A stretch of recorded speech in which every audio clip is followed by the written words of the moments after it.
2 weeks will win the West.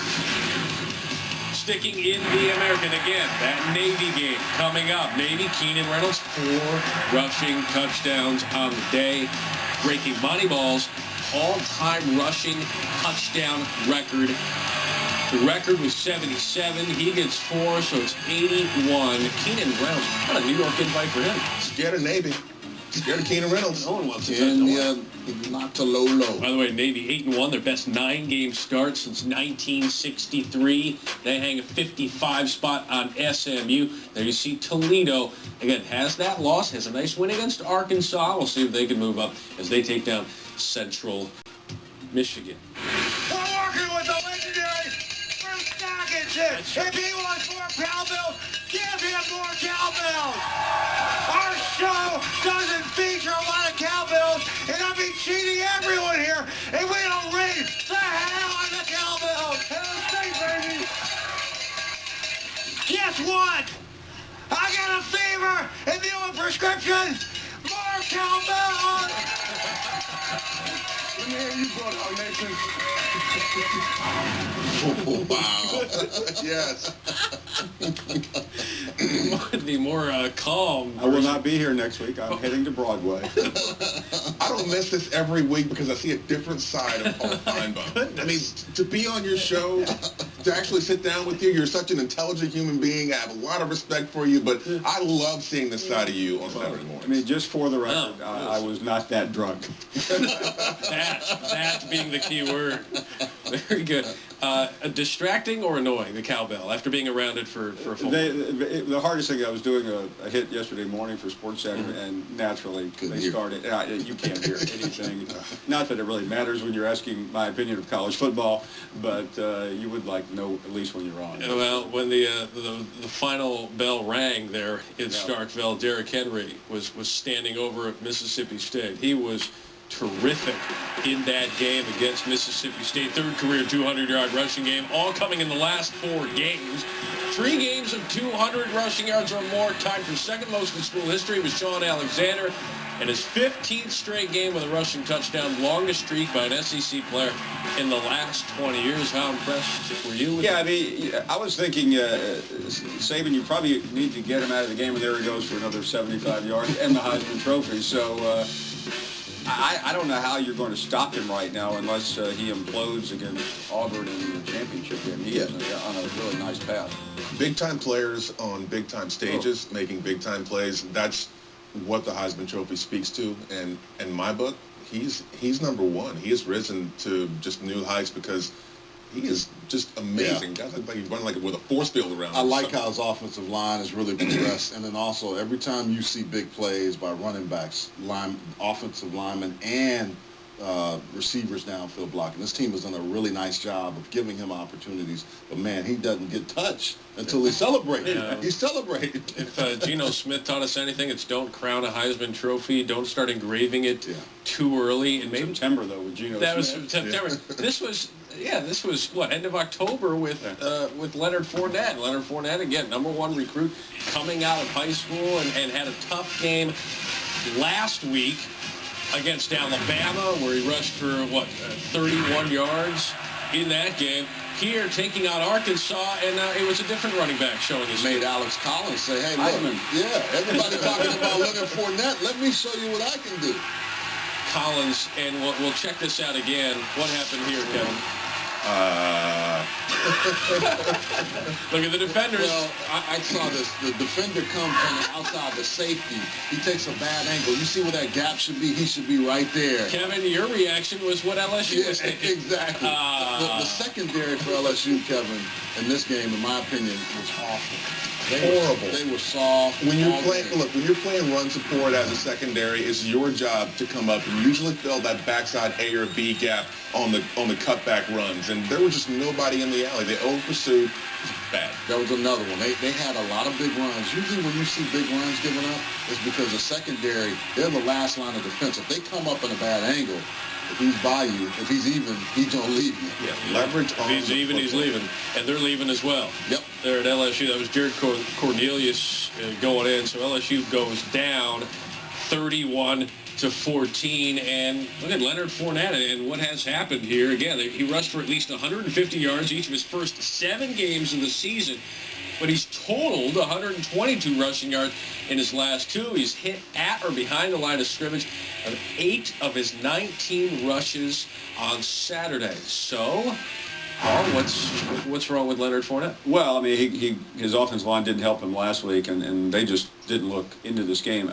I mean, everyone loves the kid, but I don't see any way he's going to win the Heisman. Right now, I mean, his battle is just to get to New York. Yeah. And if you would have had that conversation 3 weeks ago, people would have laughed you off. 2 games last season where LSU had its lowest rushing totals of the season. Arkansas, and Alabama. 2 defenses that gave LSU fits. Same thing this year. The other thing is you need a quarterback like Brandon Harris to step up, or Les Miles and Cam Cameron to allow him to develop to play. Early in the year, we said it a lot. Don't just keep running Leonard Fournette. Let this young man learn how to play the game. And I have not seen the development there, and that also hurts his Heisman candidacy. LSU 27-3. Yes, next year. Yeah, that's 27. Good point. 27-3 in the games following a loss under Les Miles. All 3 losses to Arkansas. And Arkansas, by the way, going bowling. Brett Bielema, I'm certainly hopping on a plane nice of him to drop by late in the season. I mean, this is a rerun of last year. It's the same Arkansas team. Is that because Arkansas gets better, or because teams get worn down and then you face that physical run game and they're no match? I think it's a combination of the two. I think bringing in Dan Enos from Central Michigan and enhancing the passing game could have helped them more earlier in the season if they found balance and relied upon their strong running up front. But you said it, Matt. Late in the season, no one wants to play Arkansas because they're just that physical, and they remain that physical. All right, so we've got Arkansas trending up against second there in the SEC West. LSU took Are they still alive? LSU took the Holly Holm knockout there, and they're done for the. Meanwhile, Missouri and BYU, Gary Pinkel. And what a week for Missouri. They didn't even know on Monday whether they would play this game, and then Friday they learned that this will be their last season with head coach Gary Pinkel, who announced his resignation effective at the end of the year because of health concerns. Tyler Hunt gets in against BYU, and then Pinkel, after they're chanting his name, what a moment as Missouri wins it 20-16, a chance to become bowl eligible coming up next week. And you look at Gary Pinkel, 191 career wins in 25 seasons. He's now 4th active winningest coach in the FBS. 25 seasons before his arrival on campus, the Tigers only won 116 games. Gary Pinkel, an emotional moment afterwards with Maria Taylor. What does it mean to hear that they are chanting your name and showing love and support for you with the news? I tried to ignore it so I could focus on what I'm doing, but I love Mizzou. I've had opportunities to leave, and we built our program here, and it's going to be really. I think we're leaving it in great shape. And we got a chance now to go to bowl games. We got a couple of big, I'm thinking about next week already. It just switched on me real quick. But anyway, it's good stuff. Okay, before you make that switch too fast, take me back to the moment you tell your team. What was their response to you as they surround you now? Real emotional, man. You mean, what's up? They gotta go. Love you guys.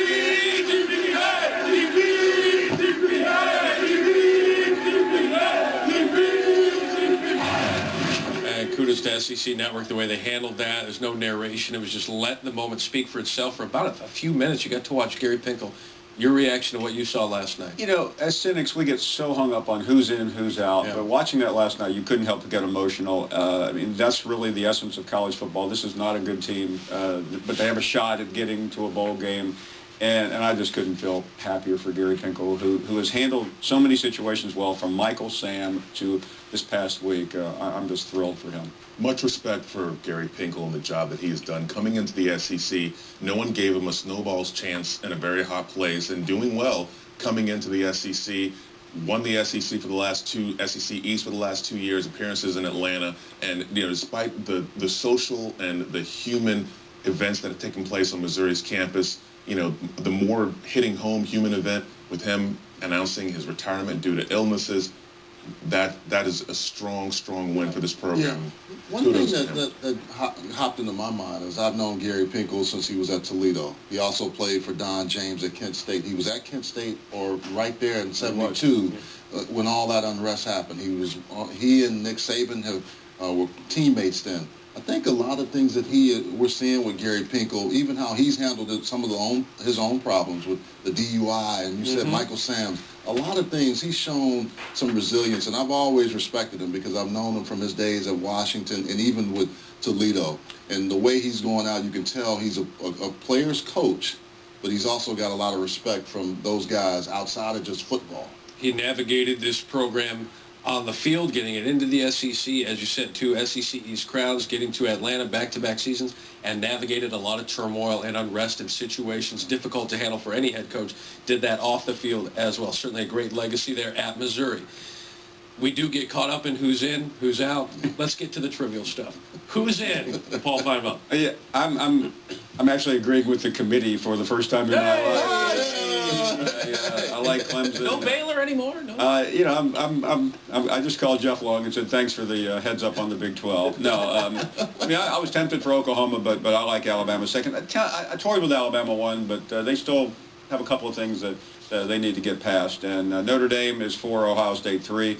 And after that, it's extremely difficult. You have Oklahoma State and Oklahoma, to me, are right there. You had 6, 7, 9, and 10. Go down, Kevin.